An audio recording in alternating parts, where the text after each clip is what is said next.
So the temperatures are better for going for an outdoor run, I guess. Looking to get into running, not sure where to start. Maybe you're into running and you're looking for better performance. It could be in the shoes. Mike Bosch from Kintec here to take us through some of the best footwear for runners. As we get closer and closer, the big one around here is around the Bay. That's coming up at the end of March. Good to see you. Good to see you, Mike. We met before when we were at the store in St. Catharines. How many locations do we have now?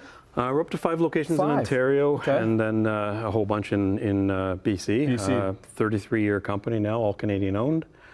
So we're St. Catharines, Hamilton, Stony Creek, Whitby, and Waterloo. Waterloo, nice. Yeah. Okay, when somebody's coming in, what's their number one concern a lot of the time?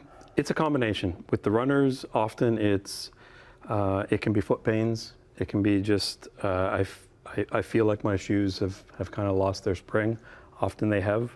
I had a customer in yesterday, 2.5-year-old running shoe, and they're running with it, and you kind of explain to them, average running shoe, about 6 months, because you do get breakdown of the midsole. Also, you get a bit of drying out of the compounds in the midsole. Especially if you're using it all the time. Exactly, right? Exactly. I came to you guys, plantar fasciitis. That's a big thing too. Yeah. And now I've healed that from many different things that we've done. Is that what something like this is for, Mike? That can help. Okay. That can help.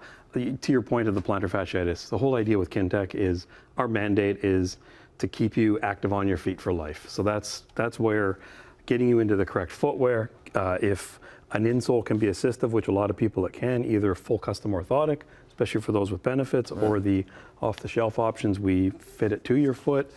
Things like the massage sticks, the massage balls. This is a big friend of mine. Yeah, right? Using that with your foot. Yeah, right? Working that out, stretching out the plantar fascia. Exactly. Okay.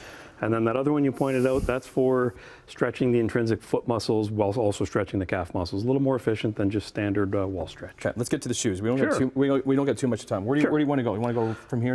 Let's start from slippery to race. So when you get into the more slippery conditions, generally going into a trail shoe will help. They tend to have, like this one's, for example, Michelin rubber, so they tend to use more like a mud tire where it's a softer compound, and then they have the siping to help to drain the excess mud and things out of the tread. It's a heavier shoe. They tend to be a little heavier. Okay. They'll also toughen the uppers up, so if you are using it in trail, it will also be a little tougher. Not the roots and things like that aren't going to be tearing the upper quite as much.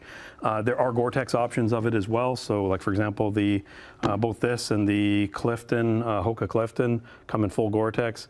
I brought this one actually because this, Brooks Cascadia. Okay. I brought this because both the Brooks Cascadia and non-Gore-Tex and the Hoka Speed Goat non-Gore-Tex are actually available in wide width now. That's a big thing for trail shoes. They were never available in wides previously. This basically is just an idea of full waterproof where it's more of a road shoe. That's not a trail shoe. You're going to be slipping and sliding everywhere. It's more of a road shoe. So again, I was a competitive racer. I hated wearing these unless it was really slippery where you didn't have bare pavement. This is more if you have your bare pavement, because I found these on the slipperier surface or on the non-slippery surfaces, you actually tended to feel these little nubs, whereas this you don't tend to. We can then move into where we get into the size of the soles is nuts. Well, we got you into the Bondi, right? The Hokas. The Hoka Bondi, okay. So same idea. We're nerding out here over our shoe talk. The idea being is going into the maximum cushioning, it also allows to create this more rockered sole. So as you're running, it's actually, especially as you get up to your metatarsal area, the hardest part of the stride on your foot. Yes, of course. It helps to roll you into your stride. In high school. Very funny. Right, but that is making a difference when it comes 100%. to 100%. And most runners, and even walkers for that matter, we're not just for runners, it's for getting people active. Yeah, okay.